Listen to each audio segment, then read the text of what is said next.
Any man can be a warrior. It takes a true man to be a dad. And a warrior.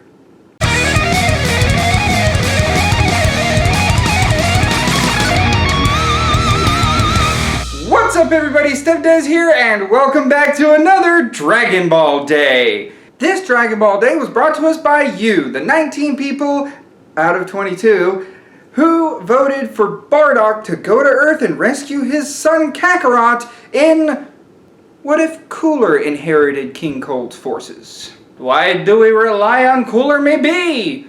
Well, because Cooler doesn't care.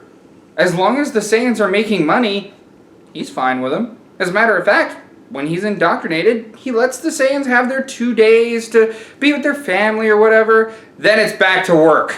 Cooler's Cooler Corps rules the galaxy. And at this time, sure, there's going to be a couple of Saiyans that desert the ranks, thinking there's not gonna be any good that comes of this, which he doesn't care. His forces will hunt down those Saiyans in due time. Most of them are low-class warriors anyway. However, during this time is when Bardock and Guinea send little Kakarot off to Eoth in order to save him from the impending doom of the Saiyans, which they had no idea would come about. With Cooler at the helm, apparently that doesn't happen! A+ parenting, A+ for you! It'll be a couple years before Bardock and Guinea realize that nothing bad's gonna happen, before Guinea starts getting a big attitude with her husband. She has missed out on the most important years of her son's life, and she is not going to miss out on any more. She orders Bardock to get in a pod, go to Earth, and bring home her son.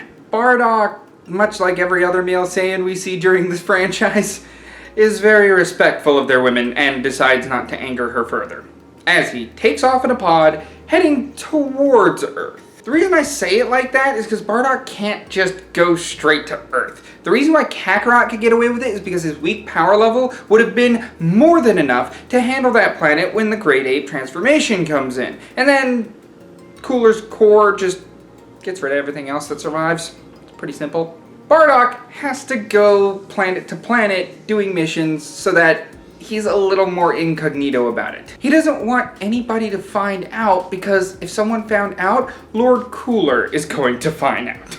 So Bardock's route is in fact delayed, and he does keep his wife up to date as far as that's concerned, just sending messages and making sure that it just goes through, recordings, stuff like that. That way he can focus on his mission to get his son back. He goes to Cooler Planet Infinity and does a mission, and then he goes to Cooler Planet 420 and does a mission, and he's just going from planet to planet, doing missions to be sure he's still productive. As long as he's productive, nobody should really check up on him. This takes Bardock a little longer to get to Earth. When he does, it's the middle of a full moon night, and little Kakarot has already transformed into a great ape. Bardock knows he's not going to get Kakarot easy, and rushes out of his pod so he doesn't break it, transforms into a great ape, and slams Kakarot.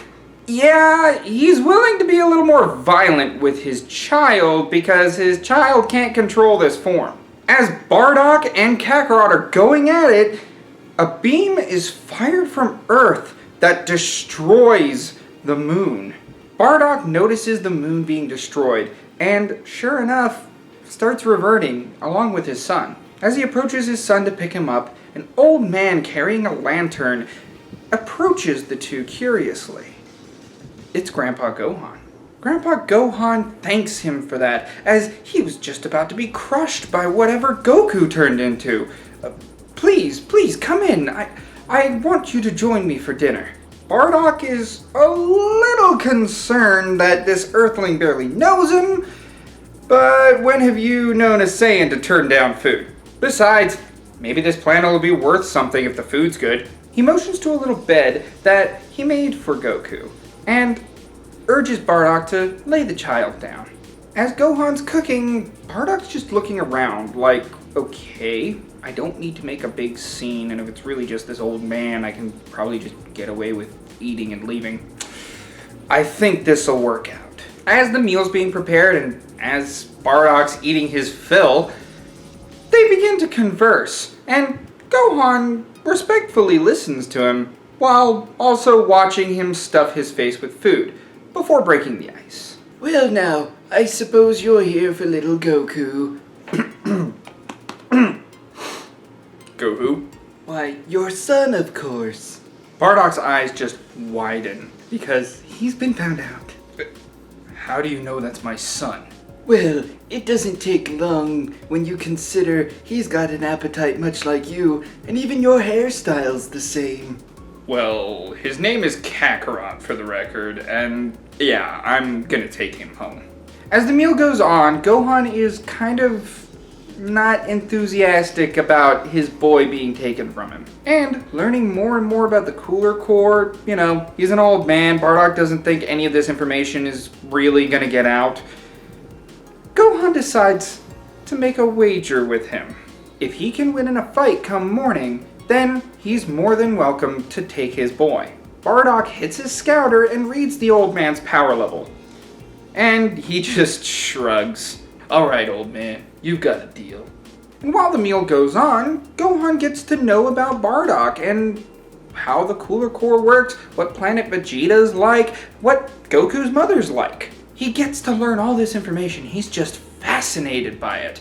And Bardock gets to learn some information himself. Bardock would also find out about how Kakarot got here, how the old man took care of him, and what he's been doing since he landed on Earth. He also finds out what kind of life he's had, and this makes the Saiyan pretty happy. Kakarot's been taken care of. Maybe he'll make an effort to avoid this planet. I mean, it's a weak planet. What would Cooler want with it? Early in the morning, Bardock looks at his son before walking outside, seeing his son sleep ever so peacefully in that bed. And he waits outside for the ensuing battle to begin, all these thoughts ringing in his brain, not only about how Gine's doing, but how Kakarot's been doing without him, and he seems happy. But then again, the last time he saw his son awake was as a giant monkey. Waiting outside, Bardock sees the old man and the boy walking out of the building. You've got time to reconsider, old man. Just hand over Kakarot, and I don't have to beat you to a pulp. Are you laughing at me, old man? Oh, no, think nothing of it. But I'm afraid I won't be the one fighting you. He puts his hands reassuringly on Goku's shoulders and smiles at the Elder Saiyan. He will be. Bardock's eyes shoot open. He doesn't want to fight his son. Quit stalling, old man. I'm not fighting Kakarot. I'm fighting you. Well, then you give up. And Goku here is the victor by default, meaning he gets to stay on the planet. Your agreement was with a battle. It didn't necessarily have to be with me. Bardock grumbles and growls a bit before finally barking out fine. He doesn't mind just wearing his son out like he did in his grade 8 form. Bardock reads his power level. 8. 8. You're putting a boy with a power level of 8 against someone whose power level is almost 10,000. Is that a lot, Grandpa? Gohan reassures him to just try his best, and he knows he'll win in the end. Okay. Hey, you big meanie! You want to fight? You've got one! Bardock is proud to see this, but he still doesn't want to hurt his son. Imagine what Gine would say if Kakarot came home with a black eye or a couple of teeth missing. Much less maybe his breathing gets altered because he hits his son too hard. Naturally, Bardock is just on the defensive through most of it. He's letting his son just attack him and blocking whatever weak little punches he's being thrown at him, and even letting a few hit and grunting to give the Saiyan a little bit of pride in his strikes. After a while, Kakarot is panting a lot and standing his ground. Just tired, but he's not giving up. Had enough yet? You're not gonna win this, Kakarot! Grandpa Gohan believes in me, so I have to try. Bardock's had just about enough of this and decides that when the child charges in next, he's going to dodge to the side quick and smack him across the back of the head, knocking him out. After that first fall from a tree, Bardock can't really do much worse. And he chooses not to do much worse. Goku loses, and Bardock picks up his child in order to head back home. Before he leaves, though, he glares over at Grandpa Gohan. How dare this old man pit father against son? The Cooler Core will come to this planet in due time, and you'll see Kakarot again when that happens. Bardock begins to march away, and then he's stopped by Gohan's next words. Well, alright. If that's what you really want for your boy. What did you say? I said, if you want your son to follow down your path, then by all means, it's your choice. Bardock stops. He thinks this over and envisions Kakarot in a uniform much like his. Scouter on his face and everything. He's got an angry expression on his face. He's charging a ki blast. He's got this angry look and he's got it pointed right at Gohan. No! No. Take him. Bardock drops Kakarot where he stands and takes off to get to his pod. In the distance, Grandpa Gohan, holding an unconscious Goku, sees the pod take off and head into space. Bardock just left Goku on Earth, knowing that this is probably the best for him. The trip straight back to planet Vegeta is gonna take some time, and at this point, Bardock's not in the mood for any missions. He's willing to answer to any of the captains of the Cooler Core if he needs to. He just wants to go home and rest. He is more than happy to allow the pod to put him into stasis. Give it about a couple weeks and Bardock returns to planet Vegeta. But when he wakes up, it's nothing but space. Rubble.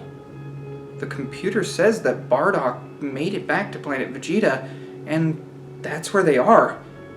But all he sees is emptiness and rocks and debris floating around. He has no idea what just happened. So what do you all think happened to planet Vegeta? Will Grandpa Gohan make a difference in Dragon Ball? How do you think Goku will change knowing his Saiyan name and knowing what he is? Leave a comment below. I'm always interested in reading you guys' ideas. For more what-ifs in the realm of video gaming and Dragon Ball alike, such as the prologue to this new series of videos, go ahead and hit that subscribe button. Like the video if you enjoyed it, and as always, I'll see you in the next one. Ciao! Hello, Ed Boy. Why is Ed, Ed, and Eddie coming up during this recording?